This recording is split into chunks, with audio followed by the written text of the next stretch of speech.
एक न्यूज़ 24 देख रहे हैं आप, मैं हूं आपसे ब्यूटी। बिहार में शहरी विकास की सबसे बड़ी योजना अब जमीन पर उतरने लगी है।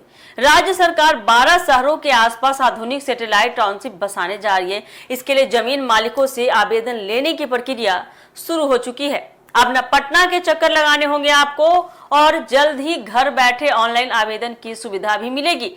क्या है पूरी खबर जानने के लिए खबर के अंत तक जरूर बने रहिए। आपको विस्तार से बताते चले कि बिहार सरकार राज्य में सुनियोजित शहरी विकास को गति देने के लिए 12 आधुनिक सैटेलाइट टाउनशिप विकसित करने की महत्वाकांक्षी योजना पर तेजी से काम कर रही है। इस योजना के तहत संबंधित क्षेत्रों में जमीन अधिग्रहण की प्रक्रिया शुरू कर दी गई है और जमीन मालिकों के लिए आवेदन प्रक्रिया को पहले की तुलना में काफी आसान बना दिया गया है। अब तक अपनी जमीन देने के इच्छुक रैयतों को आवेदन जमा करने के लिए बिहार राज्य आवास बोर्ड के पटना स्थित मुख्यालय जाना पड़ता था। इससे दूर दराज के जिलों के लोगों को काफी परेशानी होती थी। पटना आने में, अपने काम करवाने में कई लोगों के लिए समय और खर्च दोनों बड़ी बाधा बन जाते थे। यही वजह रही कि प्रस्तावित कई टाउनशिप परियोजनाओं के लिए अपेक्षित संख्या में आवेदन नहीं मिल पाए। इन समस्याओं को देखते हुए बिहार राज्य आवास बोर्ड ने नई व्यवस्था लागू की है। अब आपको संबंधित जिले या क्षेत्र के जमीन मालिक अपने नजदीकी क्षेत्रीय कार्यालय में ही आवेदन जमा कर सकेंगे, यानी कि आपके जो गांव में अवेलेबल रहेगा वहीं पे आवेदन बिहार राज्य आवास बोर्ड के प्रबंध निदेशक यानी कि एमडी के नाम स्वीकार किए जाएंगे। इससे लोगों को लंबी दूरी तय करने की आवश्यकता नहीं पड़ेगी और आवेदन प्रक्रिया अधिक सुविधाजनक बन जाएगी। सरकार आवेदन प्रक्रिया को पूरी तरह से डिजिटल बनाने की दिशा में भी काम कर रही है। इसके लिए बेल्ट्रॉन की सहायता से एक विशेष ऑनलाइन पोर्टल तैयार किया जा रहा है। पोर्टल शुरू होने के बाद जमीन मालिक, जो भी जमीन के मालिक हैं, अपने घर बैठे घर पे ही अपने गांव में ही ऑनलाइन आवेदन कर सकेंगे, जिससे पूरी प्रक्रिया अधिक पारदर्शी होगी, तेज होगा और आसान हो सकेगा आपके लिए।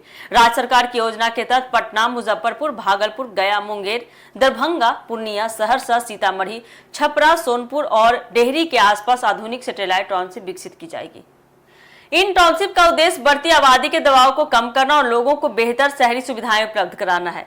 इन नए शहरों में चौड़ी सड़कें, बेहतर हाईवे और expressway connectivity, railway station, airport से आसान संपर्क, आधुनिक आवासीय कॉलोनियां, व्यावसायिक क्षेत्र, उद्योग, रोजगार के नए अवसर, शिक्षा और स्वास्थ्य जैसी नागरिक सुविधाओं का समुचित विकास किया जाएगा।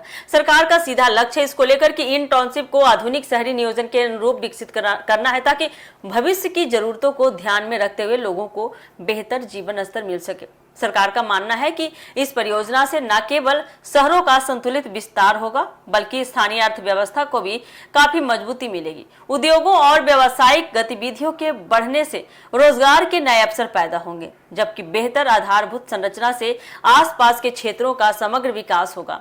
आवेदन प्रक्रिया को सरल और ऑनलाइन बनाने का फैसला इसी दिशा में एक महत्वपूर्ण कदम माना जा रहा है। आपको बता दें कि देखिए, अब फैसला तो हो गया है, लेकिन जमीनी स्तर पर गांव वालों को इसको लेकर कितना लाभ मिलता है, क्या कुछ फैसला निकल कर आता है, देखना काफी दिलचस्प होने वाला है। तो क्या कुछ फैसला निकल कर आता है आने वाले समय में, क्या कितना लाभ मिलेगा, गांव में ही बैठ के आप आवेदन कर सकेंगे, ये देखना काफी दिलचस्प होगा। तो फिलहाल के लिए क्या कुछ अपडेट आता है हम आपको देते रहेंगे अपने चैनल के माध्यम से। फिलहाल के लिए दीजिएगा इजाजत, धन्यवाद।